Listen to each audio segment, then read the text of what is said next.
بسم اللہ الرحمن الرحیم قل اوحی الی انہ استمع نفر من الجن، کہہ دیجئے اے نبی کہ میری جانب وحی کی گئی ہے کہ جنوں کی ایک جماعت نے سنا۔ کس کو سنا؟ قرآن کو سنا۔ فقالوا انا سمعنا قرآنا عجبا، انہوں نے کہا ہم نے سنا ہے ایک بہت ہی دل کو لبھانے والا قرآن، یہدی الی الرشد، جو نیکی اور رشد اور ہدایت کی طرف رہنمائی کر رہا ہے۔ فآمنا بہ، تو ہم تو ایمان لے آئے۔ اس وقت بھی میں نے کہا تھا یہ لمحہ فکریہ ہے، ایک دفعہ کیا اجتماع ہے قرآن کا، اور وہ بندے کہاں سے کہاں پہنچ گئے، داعی بن گئے۔ ہمارا کیا حال ہے؟ ہم نے اس معنی میں قرآن کبھی پڑھا ہی نہیں، سنا ہی نہیں۔ سنتے ہیں تو خیبر میل کی سپیڈ سے جو پڑھ رہا ہوتا قاری، 5 دن میں پورا قرآن، 6 دن میں پورا قرآن، اور اشتہار دیے جا رہے ہیں۔ یہ ہے ہمارا ریچول۔ یہاں تو 20 منٹ میں ہو جاتی ہے، یہاں 30 منٹ، یہاں چلو وہاں اور سے بھی کم میں ہو جاتی ہے، وہاں چلو۔ قرآن کا نتیجہ تو یہ نکلنا چاہیے وہ آپ کو پوزیس کر لے، جانے نہ دے۔ انا سمعنا قرآنا عجبا یہدی الی الرشد فآمنا بہ ولن نشرک بربنا احدا، اب ہم کبھی بھی اپنے رب کے ساتھ کسی کو شریک نہیں ٹھہرائیں گے۔ وَإِنَّهُ تَعَالَى جَدُّ رَبِّنَا، اور یقیناً ہمارے رب کی عزت شان بہت بلند ہے۔ مَتَّخَذَ صَاحِبَةً وَلَا وَلَدًا، اس نے نہیں اختیار کی نہ کوئی بیوی اور جورو نہ کوئی اولاد۔ وَأَنَّهُ كَانَ يَقُولُ سَفِيهُنَا عَلَى اللَّهِ شَطَطًا، اور یقیناً ہمارا جو بے وقوف ہے بڑا، مراد یہاں پہ ہے وہی عزازیل، ابلیس، لعین، وہ چونکہ ہمارا ذرا بڑا بڑگر ہے، تو وہ جو کچھ کہتا رہا ہے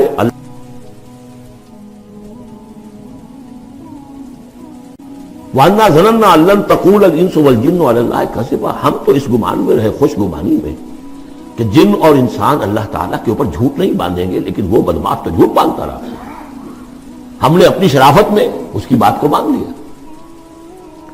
وَأَنَّهُ كَانَ رِجَالٌ مِّنَ الْإِنسِ يَعُوذُونَ بِرِجَالٍ مِّنَ الْجِنِّ فَزَادُوهُمْ رَهَقًا، اور یہ کہ جو انسانوں میں سے مرد ہیں وہ جنات کے مردوں میں کی حفاظت پکڑتے ہیں۔ یہ ہوتا تھا ان کا طریقہ، وہ سمجھتے تھے کہ بیابان میں جو ہے جنات رہتے ہیں اور وہ ان کے جو ہیں سردار بھی ہیں، تو اب راستے نے پڑاؤ ڈالا ہے جنگل میں، تو سب سے پہلے کہتے تھے کہ ہم اس جنگل کے، اس بیابان کے جنات کی ہم پناہ میں آتے ہیں۔ اب وہ سنتے ہوں گے یہ بے وقوف، یہ آدم کی اولاد، ہمارے تو جد امجد کو نکال دیا گیا جنت سے اس لیے کہ اس کو سجدہ نہیں کیا، یہ ہمیں معبود بنائے بیٹھے ہیں، ہماری پناہ طلب کر رہے ہیں۔ لہذا ان میں اور سرکشی پیدا ہو گئی، اور اکڑ گئے کہ یہ انسان ہو کر یہ ہماری پناہ مانگ رہے ہیں، ہم سے طلب کر رہے ہیں پناہ، تو اس سے ان کے اندر اور زیادہ سرکشی پیدا ہو گئی۔ وَأَنَّهُ كَانَ رِجَالٌ مِّنَ الْإِنسِ يَعُوذُونَ بِرِجَالٍ مِّنَ الْجِنِّ فَزَادُوهُمْ رَهَقًا وَأَنَّهُمْ ظَنُّوا كَمَا ظَنَنتُمْ أَن لَّن يَبْعَثَ اللَّهُ أَحَدًا، اور دیکھو انہوں نے بھی ایسا ہی سمجھا جیسا کہ تم نے سمجھا ہوا ہے کہ اللہ کسی کو نہیں اٹھائے گا۔ اس کے 2 معنی ہیں، یعنی بعد سے بعد الموت کوئی نہیں ہے، مرنے کے بعد جی اٹھنا نہیں ہے، اور یہ بھی کہ شاید اب اللہ کسی اور کو رسول بنا کر نہ بھیجے، أن يبعث الله أحدا، اس لیے کہ 600 برس بیت چکے تھے، وہ تورات سے واقف تھے جو سورہ احقاف میں تذکرہ آیا ہے۔ فترت وہی 600 برس، اور یہ طویل طویل وقفہ تھا نبوت کا، کہ کوئی نبوت کوئی رسالت دنیا میں نہیں، تو ان کو یقیناً اس سے خیال ہوا ہوگا کہ بس اب ختم ہوا معاملہ، اب کوئی اور رسول نہیں آئے گا۔ وَأَنَّا لَمَسْنَا السَّمَاءَ، اور ہم نے ذرا ٹٹولا آسمان کو، ہم نے چاہا کچھ خبریں لے کر آئیں ذرا غیب کی۔ فَوَجَدْنَاهَا مُلِئَتْ حَرَسًا شَدِيدًا وَشُعُبًا، تو ہم نے تو پایا اس کو کہ وہ بھرا ہوا ہے سخت چوکیداری سے، اور انگارے رکھے ہوئے ہمیں کھدیڑنے کے لیے۔ یعنی یہ کہ ہمیں معلوم ہو گیا کہ کوئی واقعی وقت ایسا ہے، کیونکہ یہ سارا انتظام خاص طور پر جب کہ وہی یہ نبوت آتی تھی تو اہتمام کر لیا جاتا تھا۔ عام حالات میں کوئی بات نہیں، روح اتر رہے ہیں فرشتے، اور یہ جو ہے یہ آگ سے بنے ہیں، وہ نوری ہیں یہ ناری ہیں، کچھ نہ کچھ ان سے یارانہ گانٹھ کے کچھ نہ کچھ ان سے لے لیتے تھے، یا یہ کہ اچک لیا، من استرق سرقۃ، کسی نے کوئی چیز جو ہے کہیں سے لے لی۔ لیکن اب جو ہم نے دیکھا ہے آسمان کو، تو واقعی وہاں تو بڑے سخت پہرے لگے ہوئے، یعنی کوئی نہ کوئی وحی کا سلسلہ ہے اور نبوت آ رہی ہے، اور وہ نبوت ہمیں تو مل گئی، ہم جا کر سنائے کلام اور ہم ایمان لے آئے۔ وَأَنَّا لَمَسْنَا السَّمَاءَ فَوَجَدْنَاهَا مُلِئَتْ حَرَسًا شَدِيدًا وَشُهُبًا وَأَنَّا كُنَّا نَقْعُدُ مِنْهَا مَقَاعِدَ لِلسَّمْعِ، اور ہم وہاں بیٹھا کرتے تھے، وہاں پہ گھاٹ میں بیٹھا کرتے تھے کچھ سنبل لینے کے لیے، مقعد بیٹھنے کی جگہ، مورچہ جہاں پہ بیٹھا جائے، ہم وہاں پر اپنے ٹھکانوں میں بیٹھا کرتے تھے۔ فمن یستمع الان، لیکن اب اگر کسی نے کچھ سننے کی کوشش کی، یجد لہ شہابا رصدا، وہ پائے گا اپنے واسطے ایک انگارہ گھات میں، میزائل پیچھا کرے گا اس کو۔ وَأَنَّا لَا نَدْرِي أَشَرٌّ أُرِيدَ بِمَنْ فِي الْأَرْضِ أَوْ أَرَادَ بِهِمْ رَبُّهُمْ رَشَدًا۔ معلوم ہوتا بہت بڑے عالم تھے یہ، تورات کے جاننے والے، انہوں نے ایک ایسی عظیم بات کہی ہے یہ، ہمیں یہ معلوم نہیں کہ آیا زمین میں بسنے والے ان انسانوں کی کوئی شامت آ گئی ہے یا اللہ نے ان کے لیے کسی بھلائی کا ارادہ کیا ہے۔ رسالت آئے گی تو دو ہی نتیجے ہیں، یا تو کوئی عذاب آنے والا ہے، اس لیے کہ وما كنا معذبین حتی نبعث رسولا، یا تو کوئی بہت بڑے پیمانے پر انسانوں کی شامت آنے والی ہے، جیسے قوم نوح، قوم ہود، قوم صالح کا حشر ہوا تھا، وہ ویسا ہی حشر ہونے والا ہے۔ اللہ لا نظری، ہم نہیں جانتے، اشر ارید بمن فی الارض، زمین والوں کے لیے کسی شر کا فیصلہ کیا گیا ہے، ام اراد بہم ربہم رشدا، یا ان کے لیے ان کے رب نے بھلائی کا، خیر کا ارادہ کیا۔ ظاہر بات ہے نبوت اور رسالت محمدی خیر پر منتج ہوئی۔ وَأَنَّا مِنَّا الصَّالِحُونَ وَمِنَّا دُونَ ذَلِكَ، اور دیکھو ہمارے اندر نیک بھی ہیں، جنات نیک بھی رہے ہیں اور دوسری طرح کے بھی ہیں، بد نہیں کہا، یہ ہے حکمت تبلیغ، بروں کو بھی برا نہ کہو، ہاں دوسری قسم کے بھی ہیں، نیک بھی ہے اور دوسری قسم کے بھی ہیں۔ کُنَّا طَرَائِقَ قِدَدًا، ہم تھے مختلف راستوں پر جو کہ ایک دوسرے سے پھٹے ہوئے تھے۔ یہ قددا جو آیا تھا نا، قدت قمیصہ، پھٹ جانا قمیص کا۔ وَأَنَّا ظَنَنَّا أَن لَّن نُعْجِزَ اللَّهَ فِي الْأَرْضِ وَلَن نُعْجِزَهُ هَرَبًا، اور ہم نے یہ جان لیا کہ ہم اللہ کو عاجز نہیں کر سکتے، ہرا نہیں سکتے، نہ زمین میں بھاگ کر، اور ہم کہیں بھاگ کر اور زمین میں اللہ کو شکست نہیں دے سکتے، اس کی پکڑ سے نکل نہیں سکتے۔ وَأَنَّا لَمَّا سَمِعْنَا الْهُدَىٰ آمَنَّا بِهِ، اور ہم نے تو جب وہ ہدایت سنی، الہدا سنا، اس کی استماع ہم نے کیا، ہم تو اس پر ایمان لے آئے۔ فَمَن يُؤْمِن بِرَبِّهِ فَلَا يَخَافُ بَخْسًا وَلَا رَهَقًا، تو جو کوئی بھی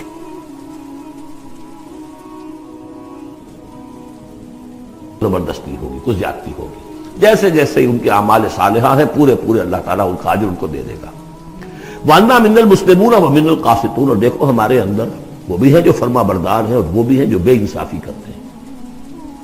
یہ قسط کے لفظ کے ساتھ سمجھ لیجئے، جب یہ ثلاثی مجرد میں آتا ہے تو قاسط اس میں فاعل بنا، وہ ناانصاف کے معنی میں ہے، یہ باب افعال کے خواص میں سے ہے، سلب ماخذ اس کو کہتے ہیں۔ جب باب افعال میں آئے گا تو اس کے معنی ہے عدل و انصاف، اور جب ثلاثی مجرد میں آئے گا تو ناانصافی۔ قاسطون فمن اسلم فاولئک تحروا رشدا، جو لوگ اسلام لے آئے، اطاعت قبول کر لی، تو انہوں نے تو گویا کہ ڈھونڈ نکالی خیر کی راہ، نیکی کی راہ انہوں نے تلاش کر لی۔ وَأَمَّا الْقَاسِطُونَ، اور جو بے انصاف فَكَانُوا لِجَهَنَّمَ حَطَبًا، وہ لوگ جو ہے پھر جہنم کا ایندھن بن کر رہیں گے۔ یہاں تک ان کی تقریر ہے جو انہوں نے تبلیغ کی ہے۔ اب جو بات آگے آ رہی ہے یہ خود اللہ کی طرف سے کلام ہے، ان لو استقاموا علی طریقۃ لاسقیناہم ماء غدقا، اور یہ کہ یہ اگر لوگ اپنے اس طریقے پر جو طریقہ انبیاء کا تھا، جو آدم نے دیا تھا، جو نوح نے دیا تھا، یہ چلتے رہتے تو ہم انہیں خوب پلاتے، پانی بھر بھر کر خوب سیراب کرتے ان کو۔ یہاں لفظ طریقت آیا ہے قرآن میں، شریعت، طریقت۔ ثم جعلناک علی شریعۃ من الامر، شریعت اور یہ طریقت، دونوں کا مفہوم ایک ہے، طریقہ اور شریعت، لیکن یہ کہ اس کا استعمال ہو رہا ہے کہ شریعت سے مراد لی جاتی ہے جو دین کا قانون ہے، اس کے ظاہری پہلو، قانونی پہلو، اور طریقت اسی کے باطنی پہلو کا نام ہے کہ ایک نماز ہے، وضو کیسے کرو گے، کیا فرائض ہیں، کیا نوافل ہیں، کیا کام رہ گیا تو وضو نہیں ہوا، یہ شریعت بتائے گی، یہ آپ کو فقیہ بتائیں گے، یہ آپ کو مفتی حضرات بتائیں گے۔ لیکن نماز کی اصل روح تو ہے خشوع اور خضوع، حضور قلب، یہ پھر طریقت کی طرف منتقل کر دیا گیا، بدقسمتی سے پھر ان کو پھاڑ دیا گیا، وہ علیحدہ علیحدہ ہو گئے۔ یہ سب چیزیں یکجا ہونی چاہیے تھی۔ اور جو ہمارے اولین صوفیاء ہیں وہ بہت بڑے عالم بھی تھے، ایسے نہیں تھے کہ صرف صوفی تھے، وہ بہت بڑے مفتی بھی ہوتے تھے، بلکہ اولین کیا اس دور میں بھی جو میں نے آپ کو بتایا تھا کہ قاضی ثناء اللہ پانی پتی رحمۃ اللہ علیہ، وہ مفتی بھی ہیں، مفسر بھی ہیں، محدث بھی ہیں، اور بہت بڑے مرشد بھی ہیں، میرزا مظہر جانے جانا شہید کے خلیفہ ہیں۔ اور یہ سب شیخ احمد سرہندی رحمۃ اللہ علیہ کا جو سلسلہ ہے، سلسلہ مجددیہ نقشبندیہ، اس کے بزرگ ہیں۔ وہ ہیں وہ جامع صفات لوگ. لنفتنہم فیہ، اور یہ بھی جو ہم کو پانی پلاتے اور سیراب کرتے یہ بھی اس لیے تاکہ ان کو اور جانچے اور پرکھے اور امتحان لیں. ایک امتحان غربت میں ہے، ایک امتحان تمنگری میں ہے، ایک امتحان فاقے میں ہو رہا ہے، ایک امتحان ہو رہا ہے کہ کثرت سے ہم نے دے رکھا ہے. ومن یعرض عن ذکر ربہ، اور جو کوئی بھی اعراض کرے گا اپنے رب کے ذکر سے، یسلک عذابا صعدا، تو وہ چلے گا، وہ ڈال دے گا اس کو چڑھتے عذاب میں اللہ تعالیٰ، ایسے عذاب میں صعدا جس کی شدت بڑھتی چلی جائے گی. وَأَنَّ الْمَسَاجِدَ لِلَّهِ فَلَا تَدْعُوا مَعَ اللَّهِ أَحَدًا، اور دیکھو مسجدیں اللہ کے لیے ہیں. مسجد سے مراد مسجد سجدے کی جگہ بھی ہے، اور مسجد سے مراد سجدے کے یہ اعضاء بھی ہیں. یہ پیشانی اور یہ ناک اور یہ ہاتھ اور یہ پاؤں، ایڑیاں، وہ پنجے، یہ سارے جو ہیں یہ سجدے کے جو جسم کے حصے ہیں. یہ مسجدیں بھی اور سجدے کی جگہ بھی للہ ہے، سب اللہ کی ملکیت ہے. فَلَا تَدْعُوا مَعَ اللَّهِ أَحَدًا، اللہ کے ساتھ کسی اور الہ کو مت پکارو. وَأَنَّهُ لَمَّا قَامَ عَبْدُ اللَّهِ يَدْعُوهُ كَانُوا يَكُونُونَ عَلَيْهِ لِبَدًا. اور یہ اب یہاں پھر قول آ گیا ہے انہی کا جنات کا کہ جب وہ عبداللہ کو ہم نے دیکھا وہ کھڑا تھا، وہ قرآن پڑھ رہا تھا، وہ نماز پڑھا رہا تھا. لما قام عبداللہ یدعوہ، اسے پکار رہا تھا اللہ کو، اللہ کا بندہ. کانوا یکونون علیہ لبدا، وہ تو ایسے ہو رہے تھے سننے والے گویا کہ اس کے اوپر ٹھٹ کے ٹھٹ جمع ہو جائیں گے وہاں پر، لیکن یہ کہ وہ ایمان نہیں لا رہے تھے. قل انما ادعو ربی، کہہ دیجئے اے نبی صلی اللہ علیہ وسلم، دیکھو میں پکارتا ہوں اپنے رب کو. ولا اشرک بہ احدا، اس کے سوا میں کسی اور کو شریک کرنے کے لیے تیار نہیں. قل انی لا املک لکم ضرا ولا رشدا، کہہ دیجئے مجھے کوئی اختیار حاصل نہیں ہے تمہارے لیے، نہ کسی نقصان کا اور نہ کسی راہ پر لانے کا، میں تمہیں ہدایت نہیں دے سکتا. وہ آیت یاد کر دیجئے، انک لا تہدی من احببت ولکن اللہ یہدی من یشاء. اے نبی آپ ہدایت نہیں دے سکتے جسے بھی چاہیں، وہ تو اللہ ہی ہدایت دیتا ہے جس کو چاہتا ہے. قل انی لن یجیرنی من اللہ احد وَلَنْ نَجِدَ مِن دُونِهِ مُلْتَحَدًا، کہہ دیجئے میں ہرگز نہ پاؤں گا کہ مجھے اللہ کے سوا کوئی پناہ دے سکے. یجیرنی من اللہ احد، اللہ کی پکڑ سے بچانے کے لیے مجھے کوئی پناہ دے سکے میں نہیں پاؤں گا. وَلَنْ أَجِدَ مِن دُونِهِ مُلْتَحَدًا، اور اللہ کے سوا میں کہیں جو ہے کوئی اپنا سر چھپانے کی جگہ نہیں پاؤں گا. إِلَّا بَلَاغًا مِّنَ اللَّهِ،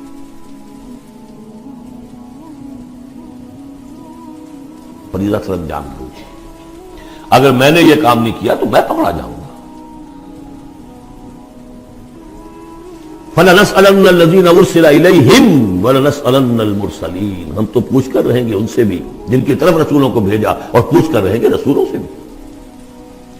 وَمَنْ يَعْصِ اللَّهَ وَرَسُولَهُ، جو کوئی بھی اللہ اور اس کے رسول کی نافرمانی کرے گا، فَإِنَّ لَهُ نَارَ جَهَنَّمَ خَالِدِينَ فِيهَا أَبَدًا، تو اس کے لیے تو پھر جہنم کی آگ ہے جس میں وہ ہمیشہ ہمیشہ رہے گا. حتیٰ اذا رأوا ما یوعدون، یہاں تک کہ جب وہ دیکھیں گے جس چیز کی انہیں دھمکی دی جا رہی ہے. فَسَيَعْلَمُونَ مَنْ أَضْعَفُ نَاصِرًا وَأَقَلُّ عَدَدًا، اس وقت انہیں معلوم ہو جائے گا کون کمزور ہے مددگاروں کے اعتبار سے اور کون اقلیت میں ہے تعداد کے اعتبار سے. وہ تانے دیتے تھے نا کہ دیکھو محمد تمہارے پاس تو بیٹھے بھی ہوتے ہیں تو ہمارے کمی کاری بڑے لوور طبقات کے لوگ، اور وہ بھی چند ہوتے ہیں، دیکھو جا کے ابو جہل کی محفل بھری ہوئی ہے، بڑے بڑے لوگ بیٹھے ہوئے ہیں وہاں پر. اس وقت معلوم ہو جائے گا من اضعف ناصرا واقل عددا. یہ سورہ مریم میں بہت تفصیل سے یہ مضمون آیا ہے. قل ان ادری اقریب ما توعدون ام یجعل له ربی امدا، کہہ دیجئے نبی مجھے یہ معلوم نہیں ہے آیا جس چیز کا تم سے وعدہ کیا جا رہا ہے، جس چیز کی دھمکی دی جا رہی ہے. وعدہ اور وعید بنیاد ایک ہی ہے، اصل میں اصل الفاظ ایک ہی، وعید دھمکی، وعدہ، لیکن حروف اصلی وہی ہے. آیا وہ قریب آ چکی ہے اسے، یا ام یجعل له ربی امدا، یا یہ کہ میرا رب اس کے لیے ابھی کچھ مہلت دے، کوئی تمہاری رسی دراز کرے، یہ میں نہیں جانتا. یہ سورہ انبیاء کے آخر میں بھی آیا تھا. قل ندری قریب ام بعید ما توعدون، کہہ دیجئے نبی میں نہیں جانتا کہ جس چیز کا تم سے وعدہ کیا جا رہا ہے وہ قریب آ چکی ہے یا بھی دور ہے. عالم الغیب، وہی ہے غیب کا جاننے والا. فلا یظہر علی غیبہ احدا، وہ اپنے غیب پر کسی کو مطلع نہیں کرتا. الا من ارتضی من رسول، سوائے جس کو وہ چاہے اپنے رسولوں میں سے. یہ بہت اہم قانون ہے قرآن کا، اور اس میں سارا مسئلہ علم غیب کا حل ہوتا ہے. ایک بات تو یہ کہ ہمارے جو بھی بریلوی بھائی ہیں وہ بھی مانتے ہیں، 4 باتیں وہ مانتے ہیں. 3 میں نے ایک مرتبہ تحقیق کی تھی بڑی مفصل، جا کر بعد لوگوں سے ملاقات کی، ابھی میں طالب علم تھا. کہا دیکھیے ہم ثابت مانتے ہیں اس بات کو، نبی کا علم ذاتی نہیں عطائی ہے، اللہ نے جو دیا وہی ہے، نبی کا علم قدیم نہیں حادث ہے، پہلے نہیں تھا پھر ہو گیا، اللہ نے دے دیا تو ہو گیا، اور نبی کا علم غیر محدود نہیں محدود ہے۔ میں نے کہا یہ تین باتیں جو شخص مان لے میرا اس سے اب کوئی جھگڑا نہیں رہا۔ لیکن ہمارے ہاں کچھ لوگوں نے ایک ڈیفینیشن کر لی علم غیب کی، علم غیب وہ ہے جو بغیر کسی کے بتائے خود حاصل ہو جائے۔ اس اعتبار سے تو میرے پاس بھی علم غیب ہے، یعنی کسی کے پاس کوئی علم ہے ہی نہیں، ہمیں دیا اساتذہ نے دیا، حضور کو دیا اللہ نے دیا، جبریل کو دیا اللہ نے دیا، اس معنی میں تو ذاتی علم تو کوئی بھی نہیں مانتا کسی کا، علم تو دینے سے ہوتا ہے۔ البتہ علم غیب کسے کہتے ہیں؟ وہ چیزیں جو ہماری نگاہوں سے چھپا دی گئی ہیں، وہ عالم غیب ہے، جنت ہے، دوزخ ہے، فرشتے ہیں، یہ سب کیا ہے؟ عالم غیب۔ تو نبیوں کو تو کچھ نہ کچھ حصہ اس کا دکھایا جاتا ہے تو نبی بنتے ہیں نا، ورنہ میرے اور نبی میں فرق کیا ہوا پھر؟ اگر میرا بھی علم وہی ہوتا ان السمع والبصر والفؤاد، تو میرے علم اور حضور کا بھی علم یہی ہوتا تو فرق کیا ہوا؟ حضور نے تو اس دوسرے علم کے اعتبار سے تو صاف کہہ دیا انتم عالم بامور دنیاکم، لیکن حضور کو معراج میں جنت دکھا دی، دوزخ دکھا دی۔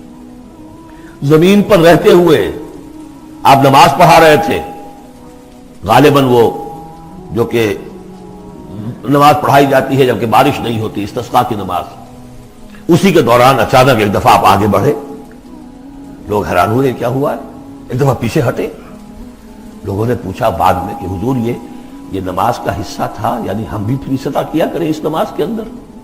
فرمایا نہیں، اصل میں میرے سامنے جنت لے آئی گئی اور بے اختیار میرا ہاتھ بڑھ گیا کہ میں اس کا پھل توڑ لوں، اور میرے سامنے اس کے بعد دوزخ لے آئی گئی اور اس کا جو بمکا آیا گرمی کا، اس سے میں بے اختیار پیچھے ہٹا۔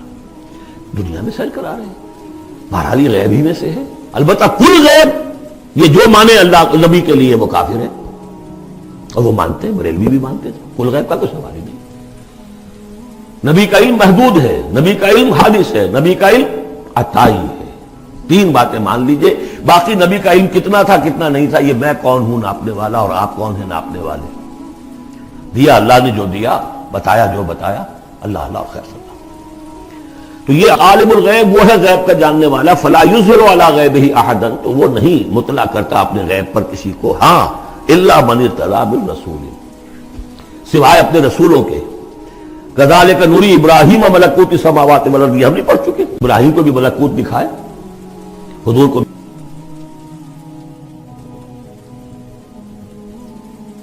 من بین یدیہ ومن خلفہ رصدا، جس کو رسول بناتا ہے، غیب کی خبریں دیتا ہے، پھر اس کے آگے اور پیچھے وہ اپنے باڈی گارڈ رکھتا ہے، چوکیدار رکھتا ہے۔ یسلک من بین یدیہ، اس کے سامنے بھی، ومن خلفہ، پیچھے سے بھی چوکیدار، حفاظت کرنے والے۔ لیعلم ان قد ابلغوا رسالات ربہم، تاکہ یہ بات بالکل واضح ہو جائے کہ انہوں نے واقعتاً اپنے رب کے پیغامات پہنچانے کا حق ادا کر دیا، جیسا کہ حضور نے پوچھ کر جواب لیا تھا، انا نشہد انک قد بلغت الرسالۃ وادیت الامانۃ وکشفت الغمۃ ونصحت الامۃ، ہم گواہ ہیں۔ واحاط بما لدیہم، اور اللہ تعالیٰ جو کچھ ان کے پاس ہے سامنے سب کا احاطہ کیے ہوئے ہیں۔ واحصا کل شیء عددا، اور ہر شے کی اس کی جو انوینٹری ہے وہ بڑی مکمل ہے، کوئی چیز وہاں سے غائب ہونے والی نہیں ہے، ہر ایک کا عدد کے ساتھ حساب کتاب کا اس نے رکھا ہوا ہے۔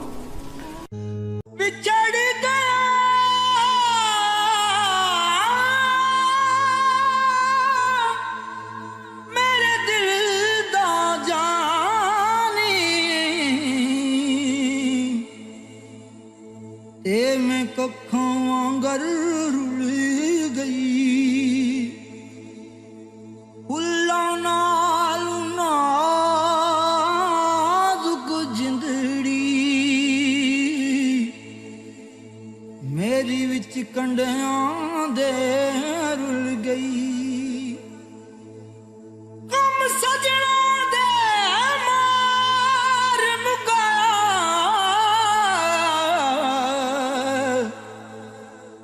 تے میں اتھروں بن کے ڈل گئی، ایک مایا تیری یاد نہ بھل دی،